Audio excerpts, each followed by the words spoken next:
말씀을 읽으면서 다윗이 저지른 죄의 씨앗이 그의 가족과 그의 나라에 온 집안에 뿌리내리는 모습을 함께 살펴보았습니다.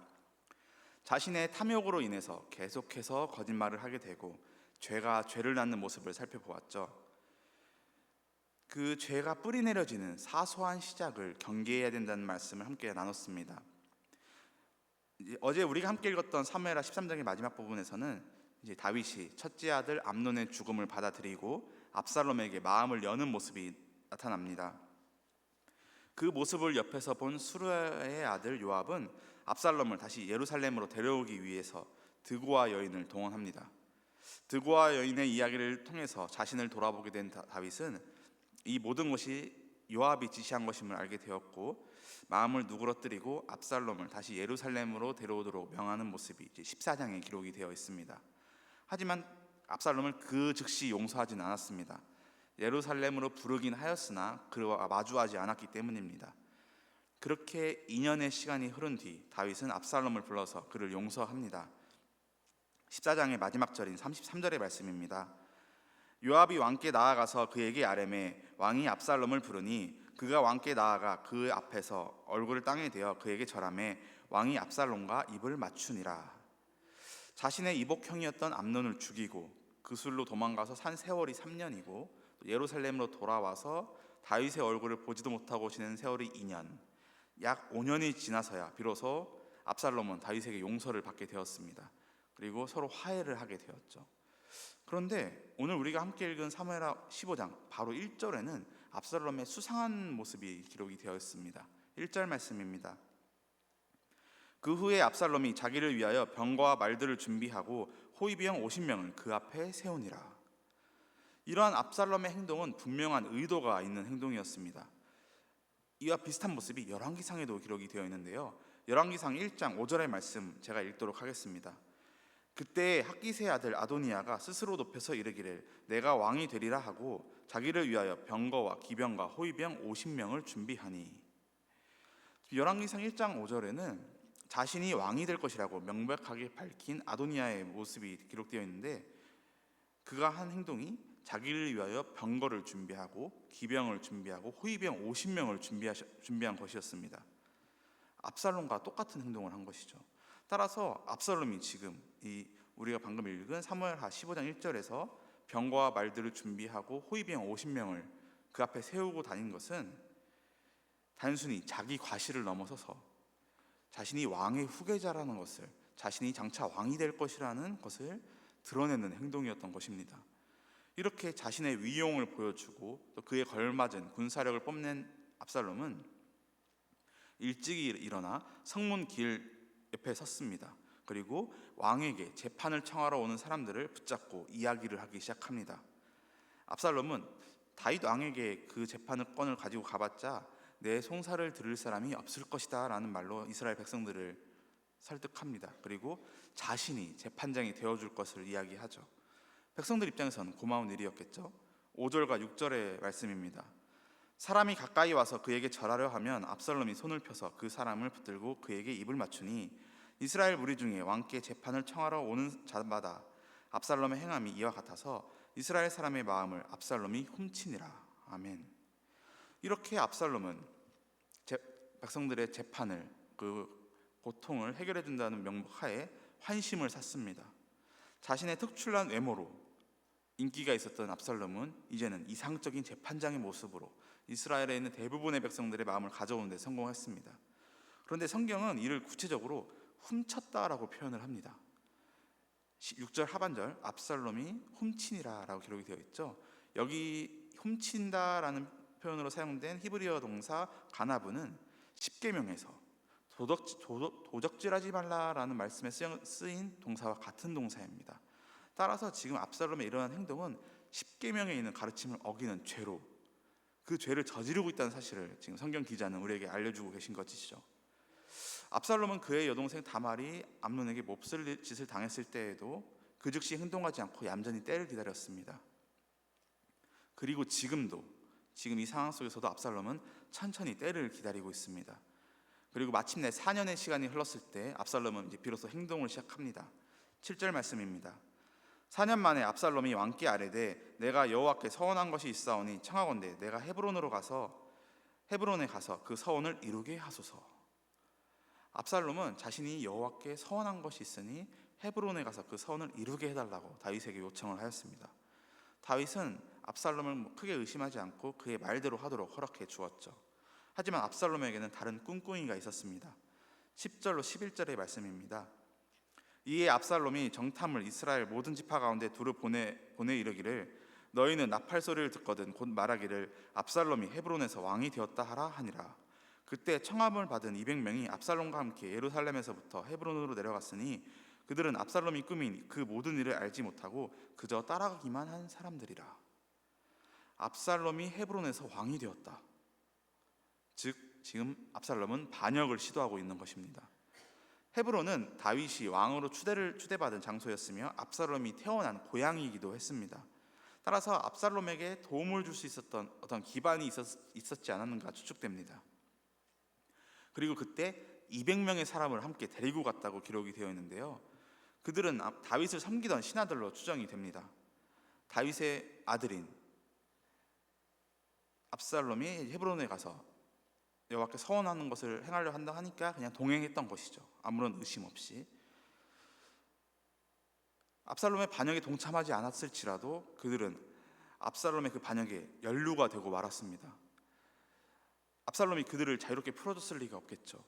만약에 동참했다면 자신의 부하로 사용을 했을 것이고 동참하지 않았더라면 그곳에 억류되어서 다윗을 돕지 못한 상황에 처하게 했을 것입니다.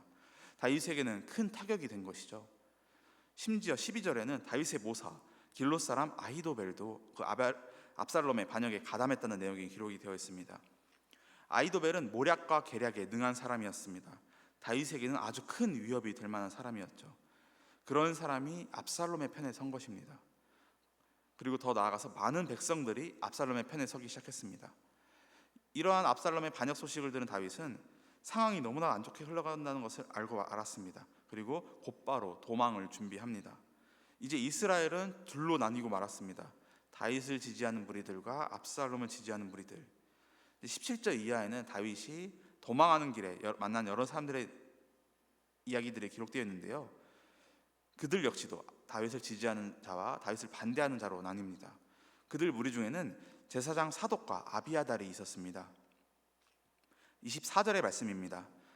보라, 사독과 그와 함께한 모든 레위 사람도 하나님의 언약궤를 메어다가 하나님의 궤를 내려놓고 아비아달도 올라와서 모든 백성이 성에서 나오기를 기다리도다. 놀랍게도 제사장 사독과 아비아달은 레위 사람들과 함께 하나님의 언약궤를 가지고 나왔습니다. 그리고 다윗과 함께 하고자 하였죠.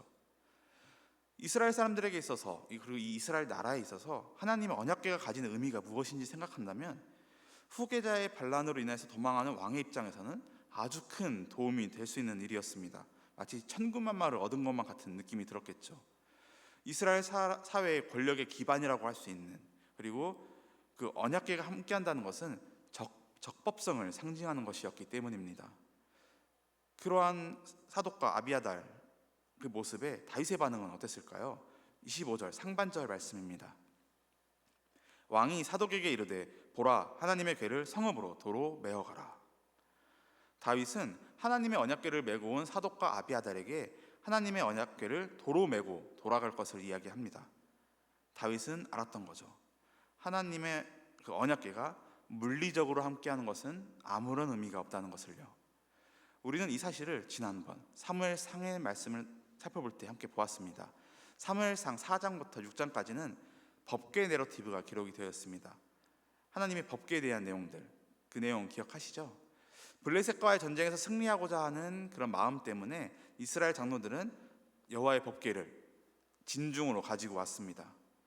언뜻 보기에 그들의 행동은 우리에게 승리를 주시는 분은 하나님이시다라는 그 사실을 믿는, 그래서 하나님을 의지하는 믿음인 것처럼 보이지만 사실 이것은 하나님을 자신들의 생각대로, 자신들의 뜻대로 마치 하나님의 언약궤를 승리의 도구 마냥, 부적 마냥 사용하려고 했던 그들의 오만을 보여주는 모습이었다는 것을 함께 살펴봤었습니다.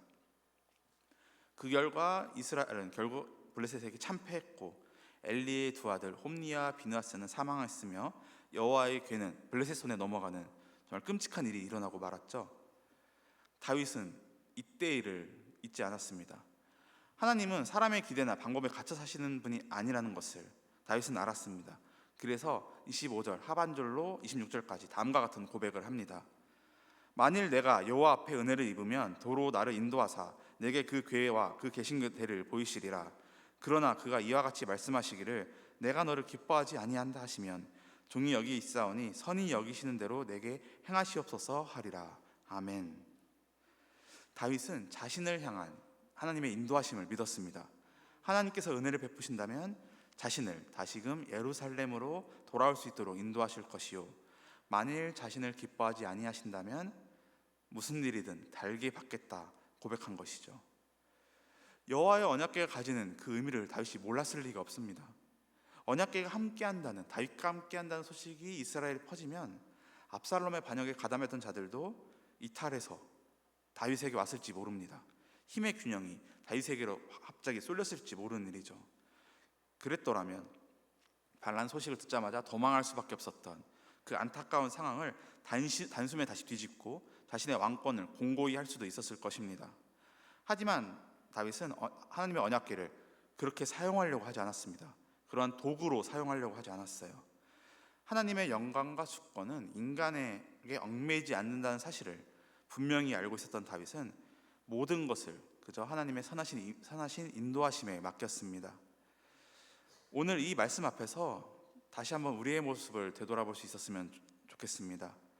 우리는 다윗이 완전한 자가 아니었음을 알고 있습니다. 그도 연약한 인간에 불과했어요.